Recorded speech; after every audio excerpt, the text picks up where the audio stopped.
막간을 이용해서 아까 질문하신 분이 계셔갖고 성서적 입장에서 본 조선 역사, 이제 1950년대에 다시 그 성서 조선에 있던 거를 갖고 와서 재조립해갖고 단행본으로 출간한 겁니다.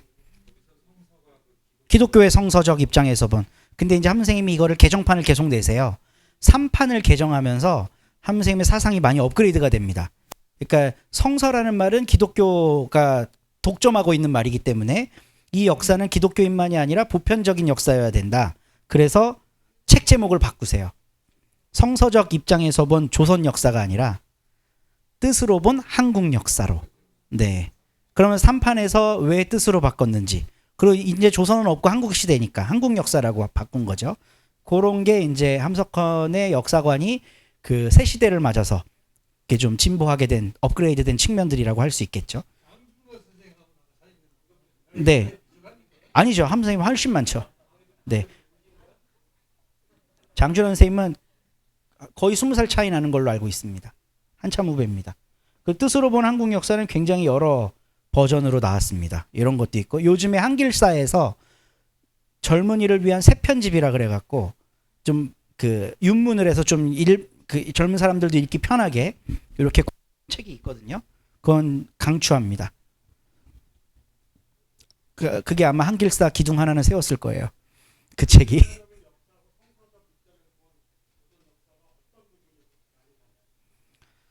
일반 역사는 그러니까 랑케 혹은 E.H. 카 같은 분들이 관점을 제시하셨죠. 이제 랑케 같은 경우는 사실로서의 역사를 강조했습니다. 그러니까 역사적으로 이게 사실이어야 되는 거예요. 그러니까 사실을 추적해가는 역사의 한 파트가 있죠. 우리나라는 거의 그 파트입니다. 그리고 E.H. 카 같은 경우는 역사는 과거와 현재의 대화다 이런 명제로 유명하잖아요. 그러니까 결국 현재의 문제점을 과거로부터 지혜를 얻기 위해서 현재의 관점을 갖고 과거를 보는 거거든요. 그러니까 결국 역사를 볼 때 가장 중요한 건 관점이다. 이게 이제 E.H. 카의 이야기인 거예요. 근데 저는 랑케는 실증주의, 카는 해석 뭐 이런 식으로 역사학계에서는 구분이 돼 있는데 저는 거기 좀 반대합니다. 이 랑케가 왜 사실록서의 역사를 이야기했냐 이게 중요한 거거든요. 왜냐하면 그때 당시에는 유럽이 기독교 중심 사회였기 때문에 교회가 옳다 그러면 다 옳은 거예요. 역사적 사실이니 아니에 그건 관심이 없어요. 교권이 이게 사실이야 하면 사실인 겁니다.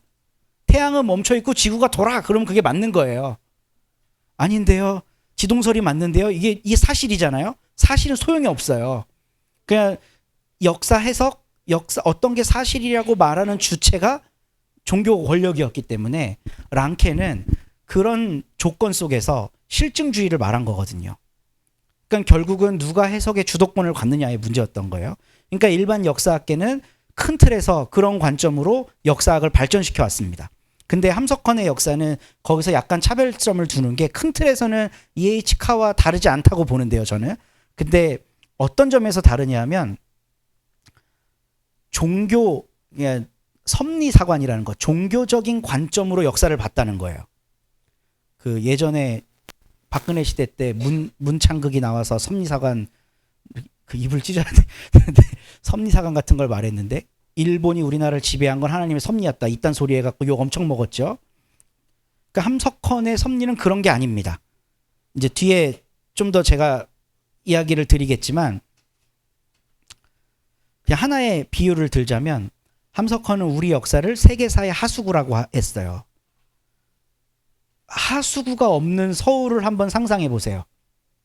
서울에 하수구가 없어. 그러면 온 천지가 똥냄새 진동하겠죠.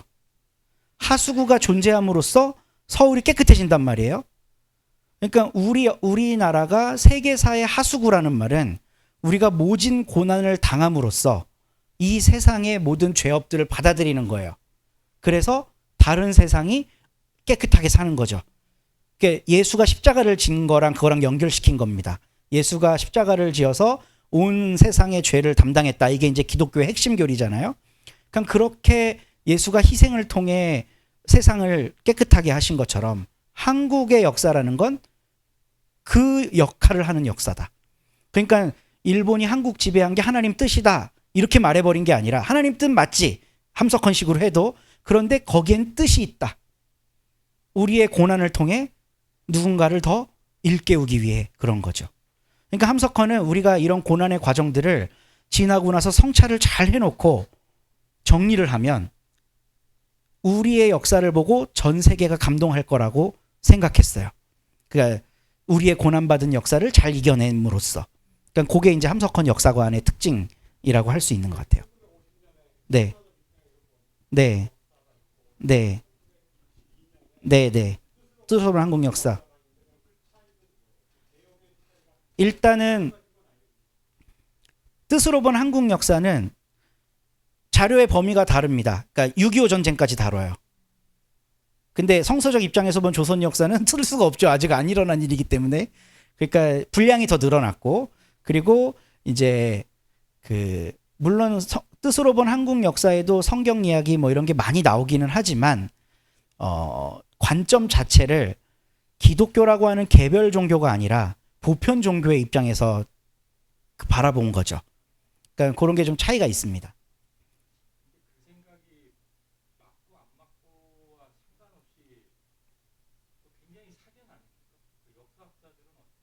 그러니까 일반 역사학자들은 함석헌의 저술을 역사서로 보지 않죠. 역사서로 보는 사람도 있습니다. 저도 역사서로 보고. 왜냐하면 역사라고 하는 거는 사실을 나열해서 연표 정리하듯이 우리에게 정보를 제공해 주는 것만이 역사는 아니라고 생각하거든요. 우리 할아버지, 우리 할머니가 나에게 들려준 과거 이야기도 역사로 저는 받아들이거든요. 그러니까 함석헌이 역사적 사실을 정리해서 후속 세대에게 뭔가 정보를 제공한 게 아니라 본인이 과거의 역사를 어떻게 봤는지 관점을 던지고 간 거죠. 그렇기 때문에 저는 그거는 큰 틀에서 역사학의 범주에 들어가야 된다고 생각하는 겁니다. 그러니까 E.H. 카가 뭐 역사가 어땠다 저쨌다 뭐 기원전 3000년 전에 무슨 일이 있었다 이런 거 안 쓰거든요. 그런 거 안 쓰지만 이 사람을 역사가로 우린 평가하잖아요. 관점을 제시했기 때문에. 근데 함석헌 선생님은 고조선 시대부터 그 전에 구석기 시대부터 뜻으로 본 한국 역사가 다뤄요. 그러니까 우리 거의 뭐 인류사입니다. 구석기부터 이 한반도와 동북지방에 살던 민족들이 어떻게 나라를 이뤘고 어떻게 꼬꾸라졌고 어떻게 그 정신을 다시 회복했고 이런 과정들을 계속 반복적으로 그리거든요. 그러니까 임진왜란 때 나라가 당파 싸움에 다 빠져갖고 망했다가도 이제 민초들이 의병을 일으켜서 다시 정신을 일깨워. 그러면 의병 대장을 나중에 선조가 또 죽여. 뭐 이런 계속 반복되는 역사를 그리면서 결국 역사라고 하는 거는 기층민이라고 평가되는 사람들의 자발적이고 주체적인 역사 현실에 참여, 이거를 통해 계속해서 정신은 살아나고 있는 거고 그 정신이 일어나고 있고 권력자나 감투를 많이 쓴 자 이런 사람들은 가난한 사람 짜먹고 뭐 이러면서 산 역사다. 거기에서 고통이 발생한다. 이제 이런 관점을 우리에게 제공해 주거든요. 예, 뜻으로 보면 한국 역사 재밌습니다. 한번 보시면 오, 이런 글이 우리나라에 있었다니. 그래서 제가 별로 썩 좋아하는 데는 아니지만 서울대학교에서 최근 한 30년간 대학생이 읽어야 될 필독서 100권에 빠진 적이 없습니다. 뜻으로 본 한국 역사는. 그러니까 한번 보시기를 추천드리겠습니다. 네네.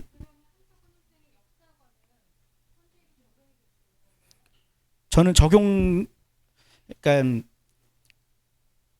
과거에 우리가 냉전 체제를 살 때는 우리 사회를 지배하는 굉장히 큰 관점의 두 축이 좌냐 우냐였어요.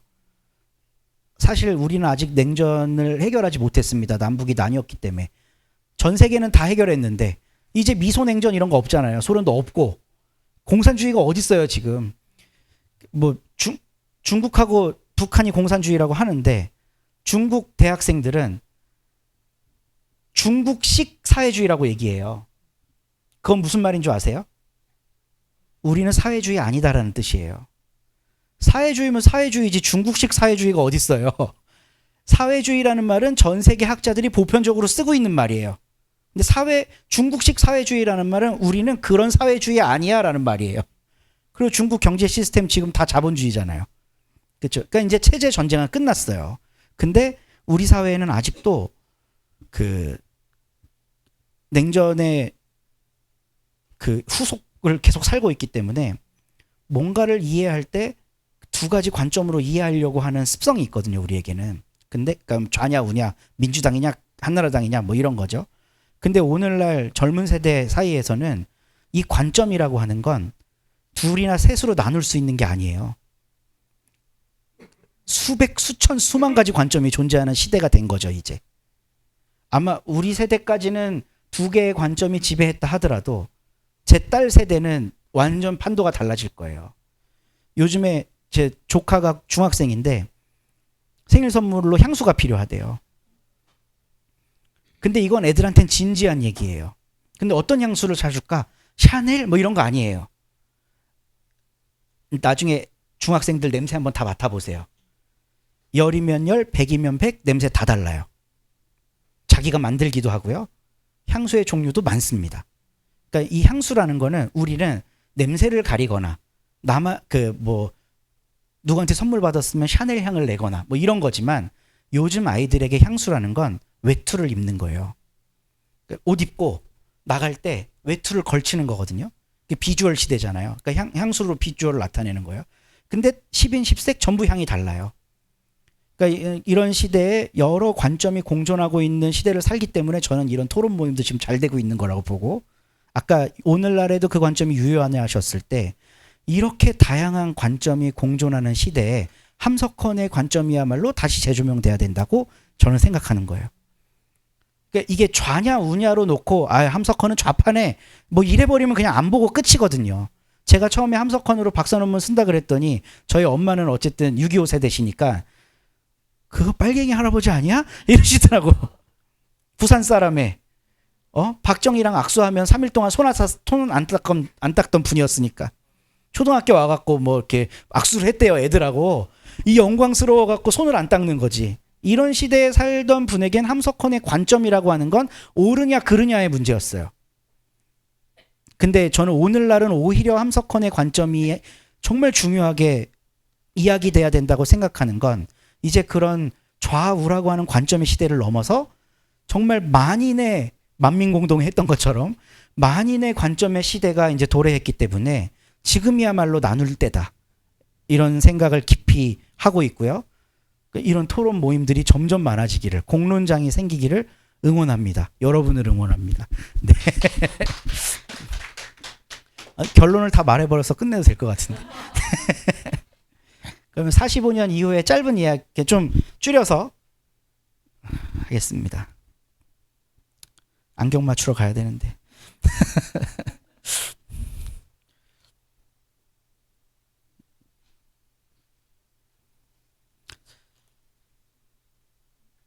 함석헌 선생님이 해방을 딱 맞자마자 해방의 유감이라는 시를 쓰세요.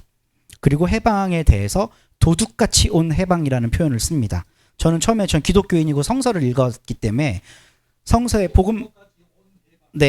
그 성서에 보면 예수님이 다시 오실 때 도둑같이 온다 그랬거든요. 근데 그거는 어떤 뜻으로 해석해야 되냐면 도둑이 나 간다 하고 안 오잖아요. 몰래 오잖아요. 그러니까 예수가 다시 오는 거는 도둑같이 오는 거다. 그러니까 그 누구도 예상하지 못한 때 갑자기 온다는 거예요. 이 얘기는 뭐냐면 항상 예수가 다시 올 걸 준비하고 있어라. 오늘이 마지막 날인 것처럼 살아라. 이런 메시지거든요. 그러니까 저는 이제 기독교에 푹 절어 사는 사람이니까 함석헌이 도둑같이 온 해방이라고 한 얘기도 그렇게 이해했어요. 근데 그게 아니었어요. 함석헌은 도둑같이 온 해방을 왜 썼냐 하면 도둑놈들이 와서 우리나라의 해방을 뺏어갔다는 거예요. 그러니까 우리가 독립이 아니잖아요. 우리가 스스로 일어나서 일본을 몰아내고 자주 국가를 세우질 못했어요. 왜 우리나라가 군정이 지배했는 줄 아세요? 왜 미국이 우리를 군정으로 지배했을까? 우리를 일본의 속국, 패전국으로 본 거예요. 그러니까 일본은 원자폭탄 2대 맞고 항복했죠. 그리고 나라가 깡그리 망하게 생겨갖고 미국한테 항복합니다. 그래서 미국이 메가더가 들어가갖고 군대를 쫙 깔고 일본을 통치해요. 그거를 똑같이 우리나라에서도 한 거예요. 그러니까 우리는 그때 당시에 민족 지도자들이 독립운동가들을 그 일본군을 무찌른 연합군, 그 대열에 올리려고 노력을 엄청 했는데 우리말에 이런 말이 있습니다. 약간 제가 MSG를 친 건데요. 보수는 분열해서 망하고 죄송해요. 보수는 부패해서 망하고 진보는 분열해서 망한다. 이런 얘기 있죠. 그때 독립운동 세력들이 끝나고 나서 원탁 테이블에서 공론을 형성하지 못했어요. 각자 다 다른 이야기를 하는 겁니다. 그러니까 연합군에 우리 그 독립군들이 들어가야 된다라고 하는 협상 테이블이 한 번도 만들어진 적이 없는 거예요. 너무 안타까운 이야기죠. 그러니까 여러분 공론장 형성 진짜 잘하셔야 됩니다. 이 공론장만이 우리나라 역사와 우리 정치 사회를 정상 궤도에 올려놓을 수 있는 저는 유일한 방법이라고 생각해요. 1920년대 이전에는 교회가 그 역할을 좀 했거든요. 교회 가서 뭐 했겠어요? 나라 얘기한 거예요. 그리고 찬송가 중에 이런 거 있습니다. 마귀들과 싸울지라 죄악 벗은 형제여 이런 거 있거든요. 민족운동가들이 그 노래 부르면서 마귀를 누구라고 생각했겠어요? 일본 놈들이라고 생각한 거지. 십자가 군병들아 이런 노래도 있거든요. 그것도 우리가 십자가 군병이라면 우리의 싸울 대상은 누구? 저 간악한 일본 놈들. 민족 지도자들은 그렇게 생각했단 말이에요. 근데 1920년대 이후부터는 교회가 그런 일을 못합니다. 그러면서 교회 안에 형성돼 있던 공론장의 기능도 완전 망하죠. 그리고 지금까지 대한민국 역사 속에 온당한 공론장이 살아있지를 못했어요. 이런 공론장이 많았더라면 내란의 밤 때 100만 명이 절로 안 가도 됩니다. 왜 우리는 광장민주주의를 해야만 하는 걸까? 그렇게 힘들게. 비닐 뒤집어 쓰고 핫팩 붙여가면서 그렇게 고통스럽게 해야 되는 걸까? 이런 공론장이 없기 때문이라고 저는 봐요. 이런 게 100개 있으면 거기 안 가도 돼요. 여기서 얘기하면 돼요. 여기서 얘기하는 게 얼마든지 영향력이 생길 수 있거든요. 삼촌포로 갔네. 열불토하다가. 네. 그러니까 이 나라가 독립을 못하고 북은 소련이 남은 미국이 들어와서 갈라먹었다는 거예요. 그래서 해방은 도둑같이 온 거다. 도둑놈들이 들어온 거다. 그래서 이제 사람이라는 시를 쓰는데 사람은 다 짐승이라는 거예요. 큰 사람은 많이 잡아먹어서 큰 짐승, 작은 사람은 작게 잡아먹어서 작은 짐승, 이런 시를 씁니다.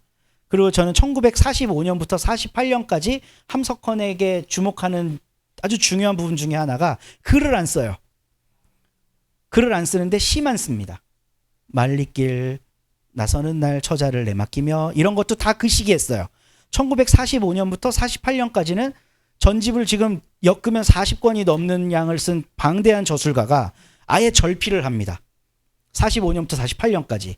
그때가 딱 해방 공간이거든요. 이 해방 공간에 이건 뭐 할 말이 없는 거예요. 글은 이성적인 사고의 결과물이잖아요. 근데 시는 이성적인 사고의 결과물이 아닙니다. 시는 감정의 결과물입니다. 함 선생님이 이 시기에는 70여 편의 시를 써요. 1945년부터 48년까지. 그게 뭐 해방 후 유감, 사람 뭐 이런 시들이에요. 근데 이분이 그러니까 오산학교에서 오랫동안 일하셨고 일본 유학까지 갔다 온 그 동네에서는 그래도 엘리트 아니었겠어요. 그래서 해방 이후에 이제 소련군이 들어와서 소련군은 군정을 하지 않았어요. 우리랑은 좀 다릅니다. 뭐 큰 틀에서 보면 군정이라고 할 수 있겠지만 소련은 와갖고 조선의 인민들이 자치위원회를 만들어서 통제하도록 했어요. 물론 뒤에선 장난질 많이 했겠죠. 그러니까 그때 중령이었나 소령이었던 그 누구예요? 김일성을 탁 내세워갖고 이제 오롯이 하게 만들었죠. 해방 후 유감이 그러니까 이제 평북 자치위원회의 문교부장이 됩니다. 정치 권력자가 되는 거예요. 이게 처음이자 마지막이에요. 네. 누가 함 선생님 대통령 나가라 그런 적도 있습니다. 남한에서 될 거라고 큰일 날 뻔했죠. 했으면 안철수 되는 거예요. 네. 그 얼마나 그 좋았던 사람이 그 정치해 갖고 지금 말도 더듬고 죄송해요. 저의 정치적 입장을 얘기해 갖고.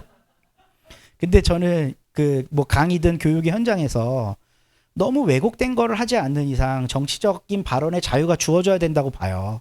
우리는 그거를 못하니까 애들이 민주시민 교육이 안 되거든요, 지금. 뭐 선생이 좀 페이스북에 민주당 좋아요 누를 수도 있지. 학교 선생님들 그거 하면 교사 징계 받아요. 이 말도 안 되는 세상인 것이죠, 우리나라. 그러니까요.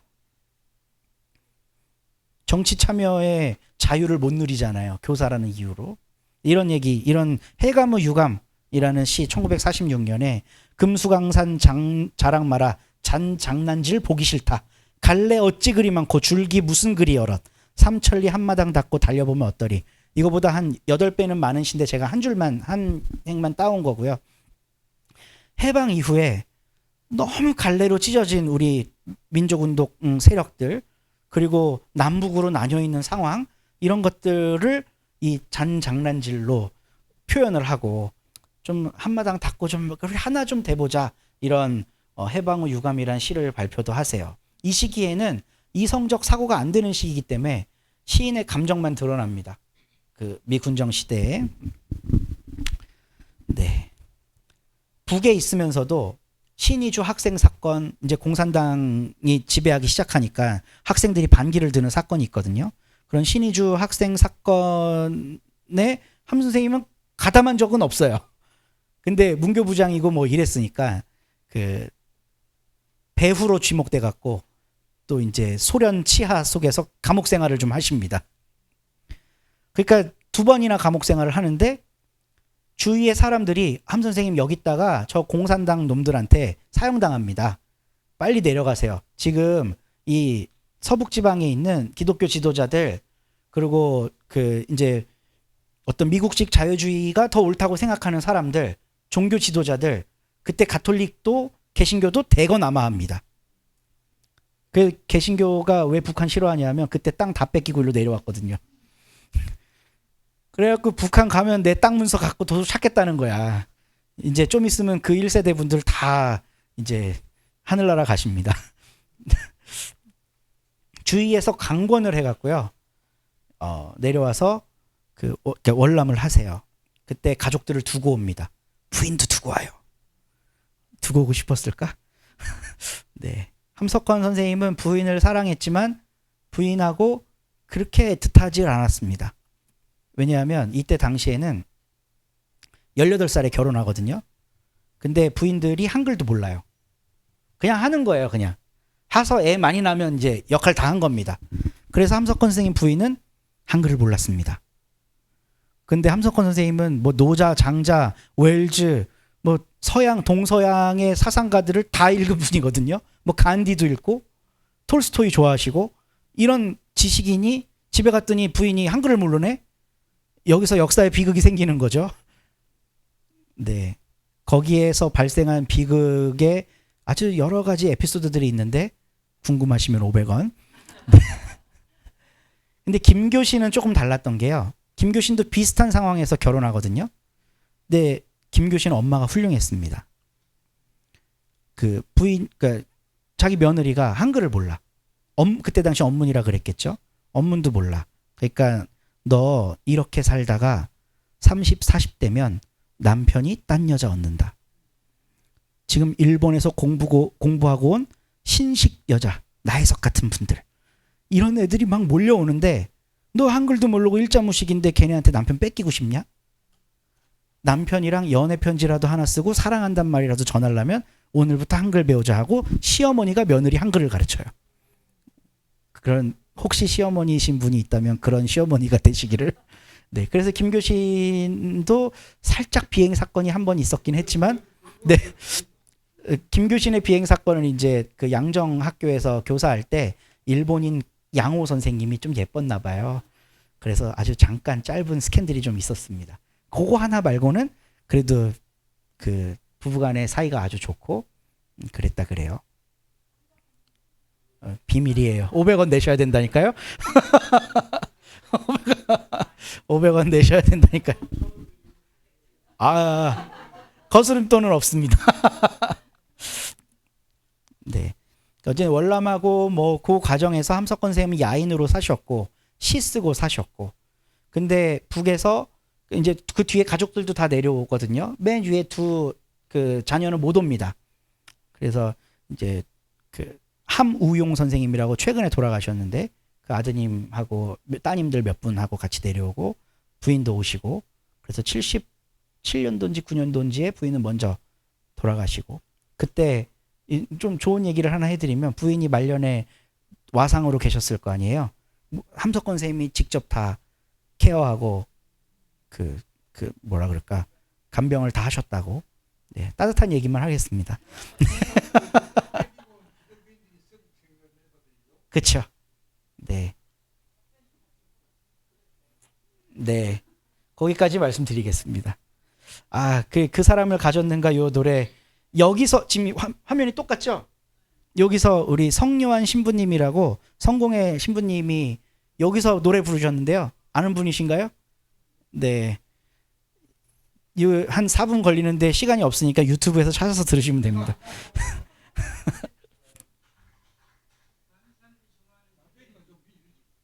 네.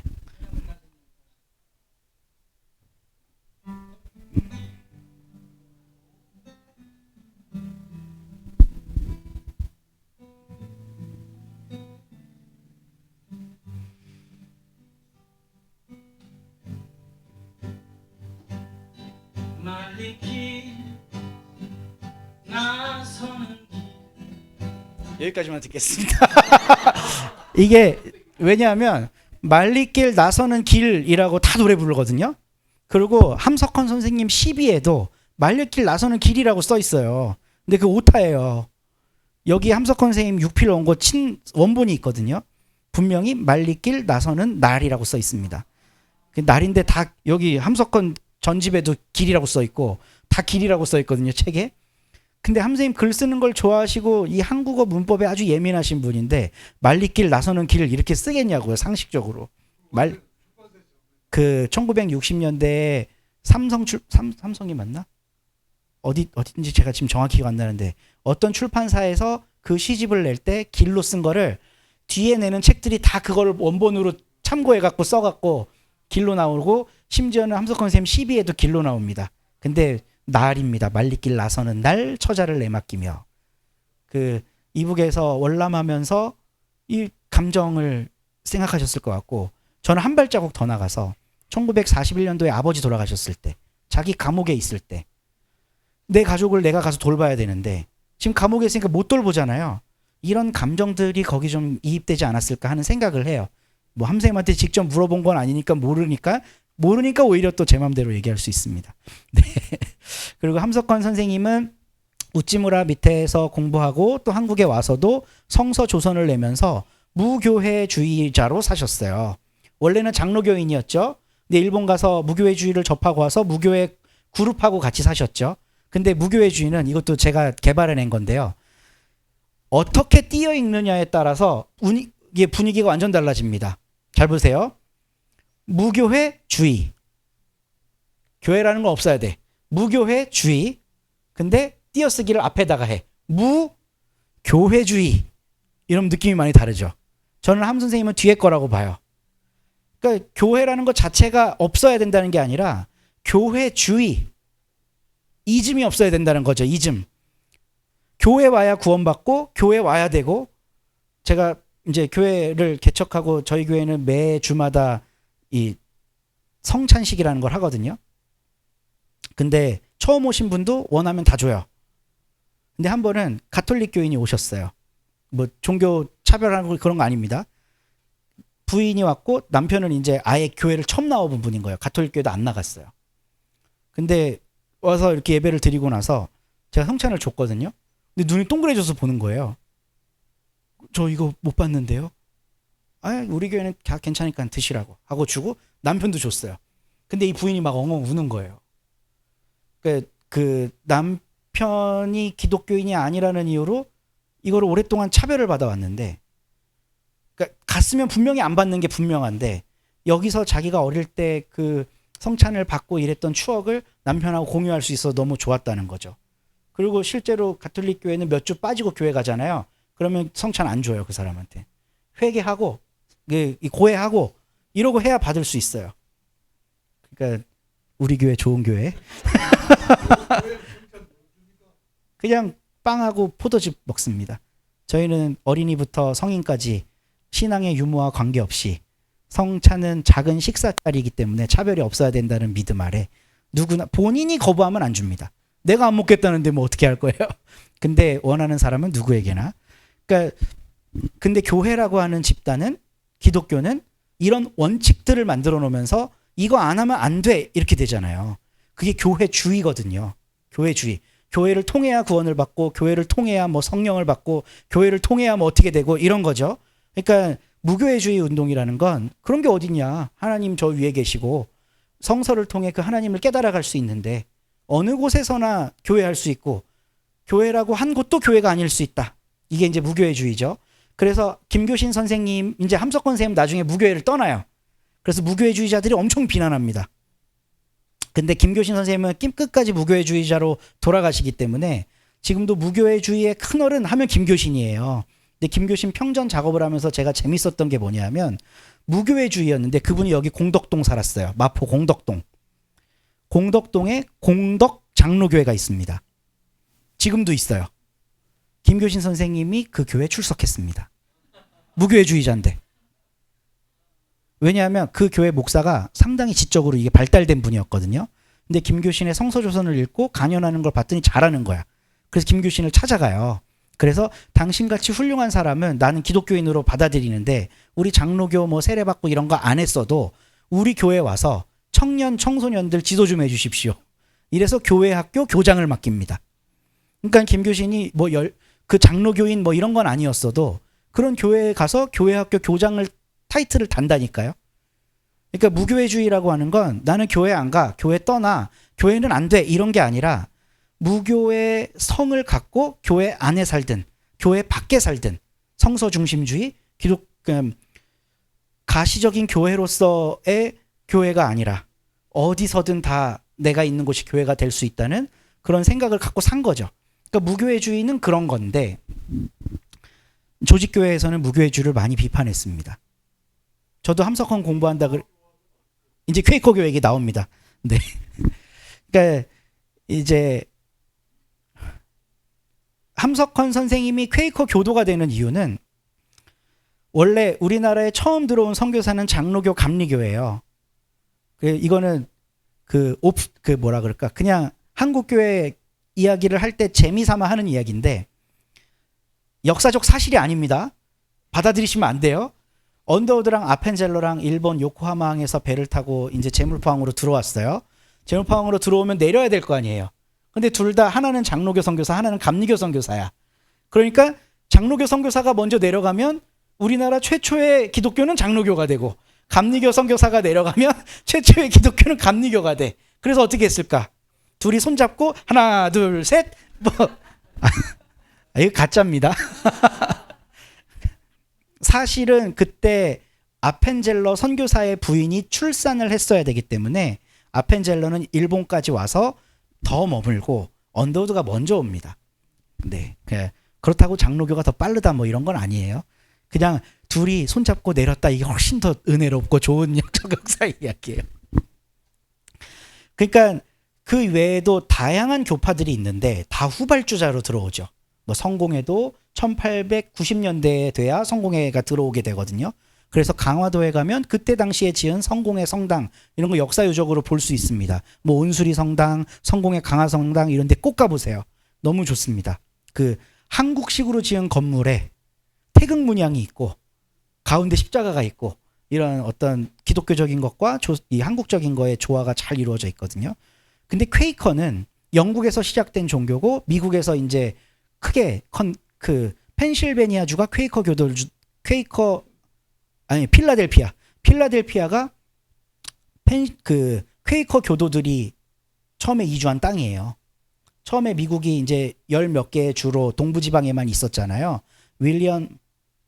펜실베니아가 맞나요? 펜실베니아네. 펜실베니아예요. 왜냐하면 영국에 있었던 윌리엄 펜이라고 하는 장군이 미국으로 넘어가서 펜실베니아 주를 이제 거기서 지도력을 발휘하니까. 그러니까 퀘이커 교도는 한국 전쟁을 즈음해서 6.25 전쟁을 즈음해서 구호 물자를 가지고 또 반전 운동을 하기 위해 굉장히 후발주자로 한국에 들어와요, 선교사들이. 그러니까 보통은 1880년대에 장로교 감리교 들어오고 1884년 5년, 그리고 1890년대 되면 많은 교파들이 들어오고 1900년대 되면 우리나라에 여러 기독교 교파들이 생기거든요. 자생교파도 생기고. 근데 이 퀘이커는 1950년대에 들어와요. 그래서 지금 충청도 지방에 병원을 하나 짓고 이제 그 전쟁 이후에 다친 사람들, 이런 사람들 구호하는 일을 이 퀘이커 교도가 합니다. 그 중에 거기에 큰 감동을 받았던 한 사람이 자기가 평소에 존경하던 함석헌 선생님한테 퀘이커를 소개해요. 그래서 함 선생님 그때부터 퀘이커 공부를 하고, 내가 이제 나이도 50도 넘었고 내가 어떤 특정 종교를 갖고 앞으로 살아가자면 퀘이커가 좋겠다 하고 그때 퀘이커에 입교를 하십니다. 네. 그렇게 퀘이커 질문에 해결이 되셨으면 좋겠습니다. 아이고. 그 이후에 함석헌의 삶은 1956년도 장준하 선생님의 사상계에 한국 기독교는 무엇을 하고 있나는 글을 발표하면서 1956년까지 함석헌 선생님은 그냥 목사 같은 사람이었어요. YMCA에서 일요 예배 모임하고 성서 공부하고 뭐 이런 일만 하다가 이때 세상에 처음 알려지게 된 거예요.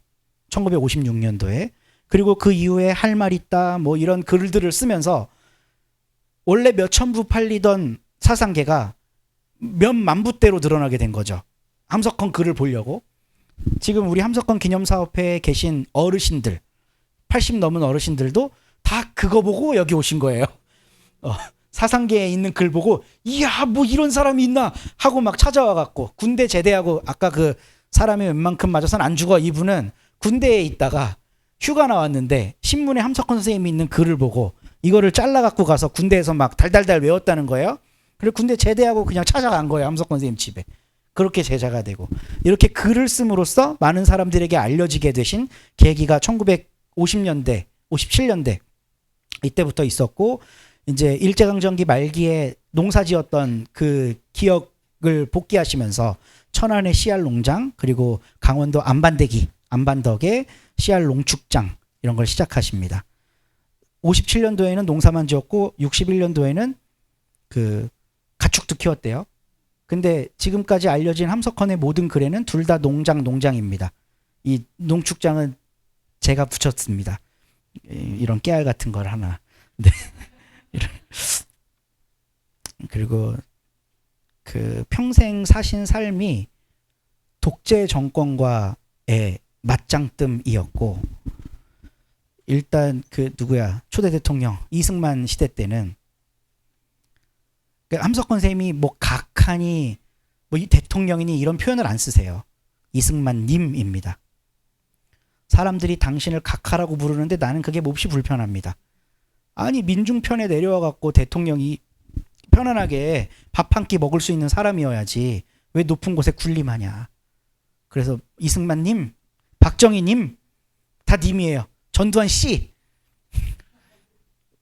이승만만 함석헌보다 나이 많지 나머진 다 어리거든요. 예. 이제 박정희한테 썼던 편지는 아니고 사상계에 냈던 글인데요. 박정희님, 내가 당신을 국가재건 최고회의 의장이라고도 육군 대장이라고도 부르지 않은 것을 용서하십시오. 박정희님, 당신이 정말 나라를 사랑한다면 이제 남은 오직 하나의 길은 혁명 공약을 깨끗이 지킬 태세를 민중 앞에 보여주는 일입니다. 민정이양하라 이거예요. 약속 안 지키지 말고.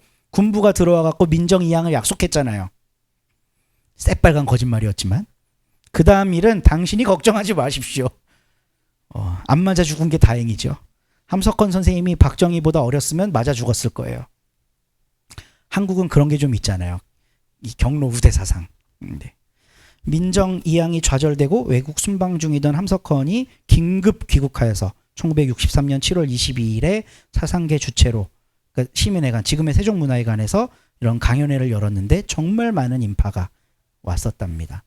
그러니까 그 씨알, 이제 함석헌 선생님 씨알이란 말을 뭐 창조하셨다기보단 개량하셨는데 이 씨알들의 입을 대변하셨던 시기를 1970년대, 60년대, 80년대를 보내십니다.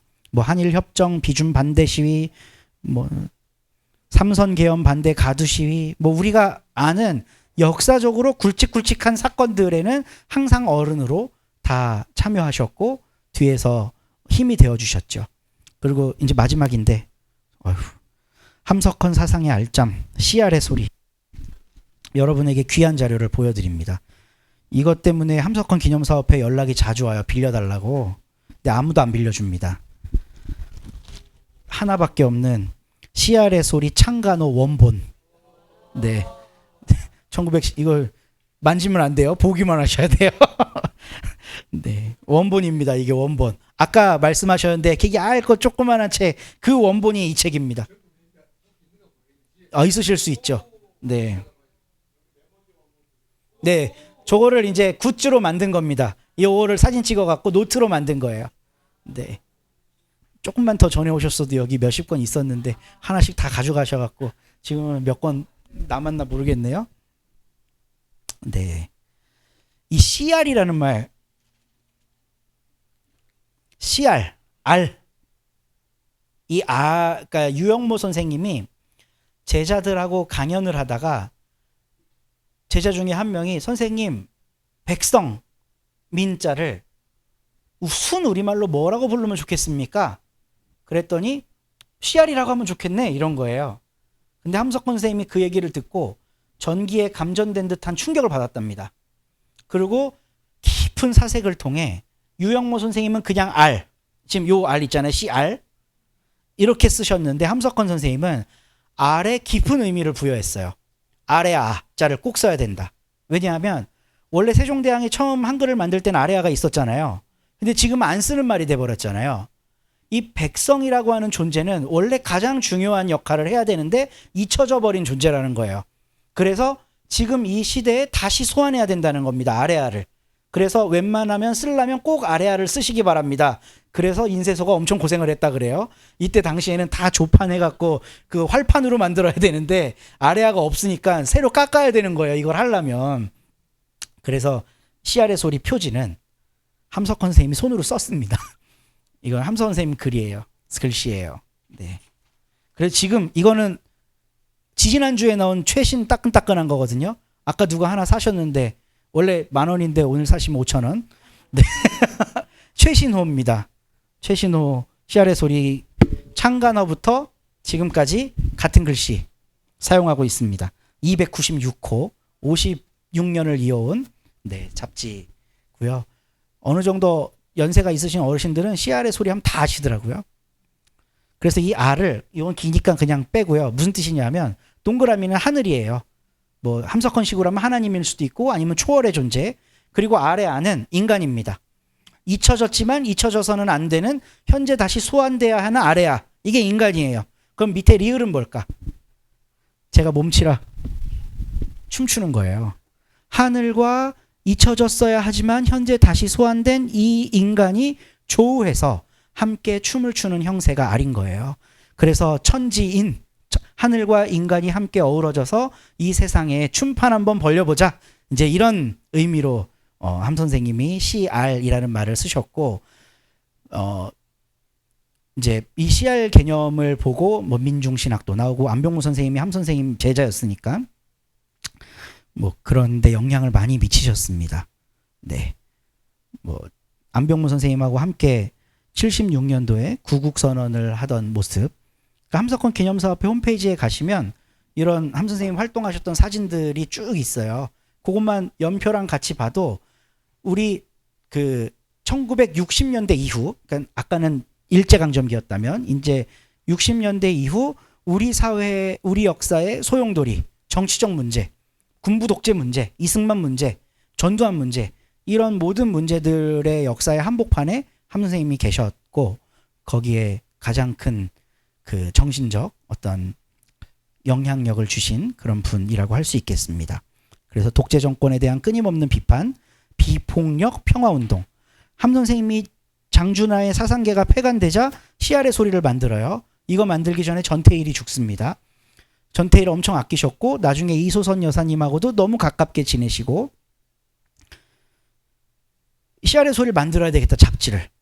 이유가 뭐냐면 여러 이유가 있겠지만 폭력적인 방식의 민중 항쟁보다 글은 비폭력이 있기 때문에 이런 비폭력적인 방식의 항쟁이 중요해서 계속 글을 내시는 거예요.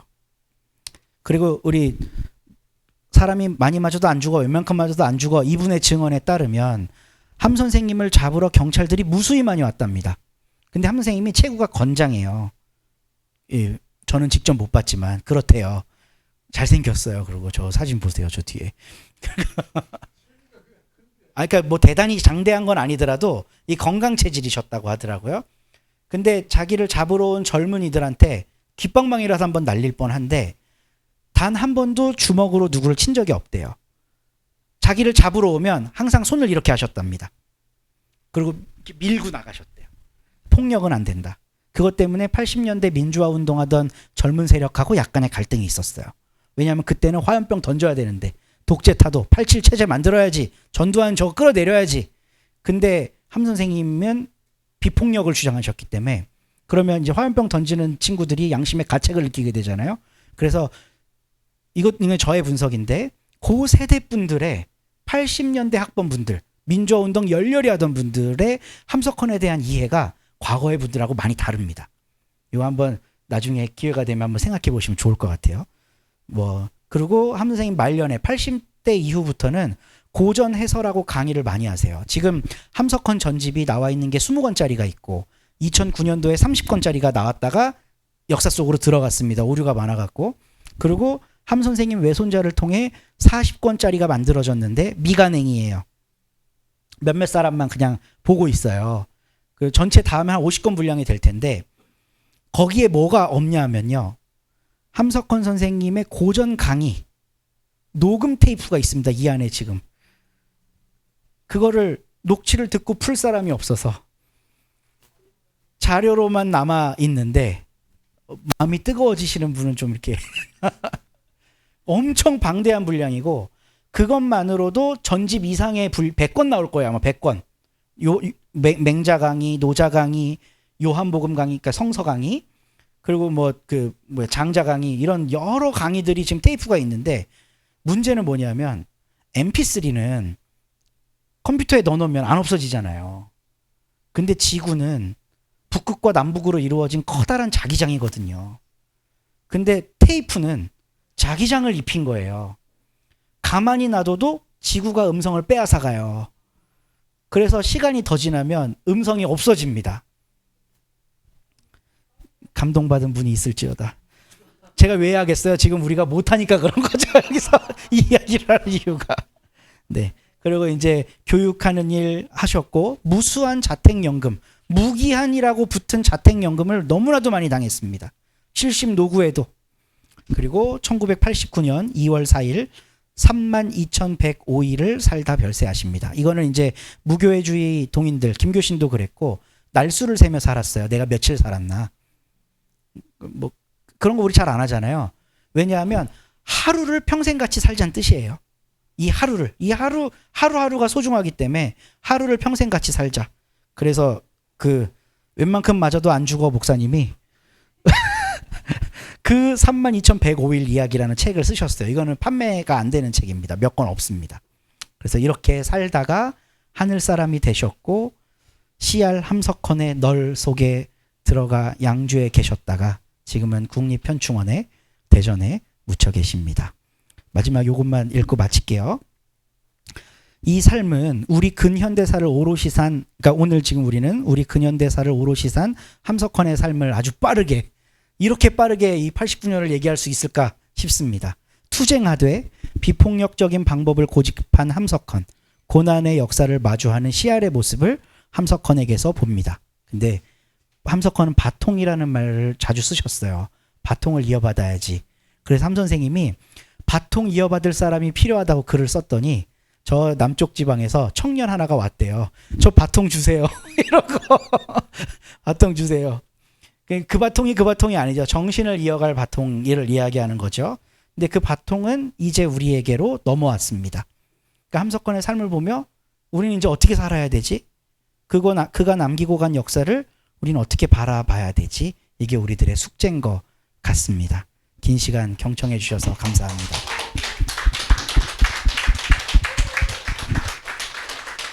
예, 질문 시간 아까 중간중간 좀 하셔갖고 혹시 뭐 질문하실 분 있으면 해주시면 네.